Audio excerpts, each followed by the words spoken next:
حضرت ابو ذر رضی اللہ عنہ سے مروی ہے، انہوں نے کہا کہ مجھے میرے خلیل صلی اللہ علیہ وآلہ وسلم نے 7 باتوں کا حکم دیا۔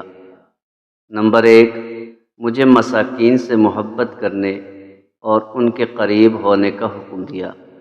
نمبر 2، مجھے حکم دیا کہ میں اپنے سے کمتر کی طرف دیکھوں اور خود سے برتر کی طرف نہ دیکھوں۔ نمبر 3، مجھے حکم دیا کہ رشتہ داروں سے جڑا رہوں اگرچہ وہ پیچھے ہٹے۔ نمبر 4، مجھے حکم دیا کہ کسی بھی شخص سے کوئی چیز نہ مانگوں۔ نمبر 5، مجھے حکم دیا کہ سچ کہوں اگرچہ کڑوا ہی ہو۔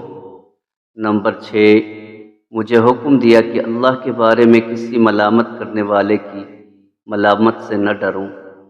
نمبر 7، مجھے حکم دیا کہ میں لا حول ولا قوت الا باللہ کثرت سے پڑھوں، کیونکہ یہ کلمات عرش کے نیچے کے خزانے میں سے ہیں، اور ایک روایت میں ہے کہ یہ جنت کے خزانوں میں سے ایک خزانہ ہے۔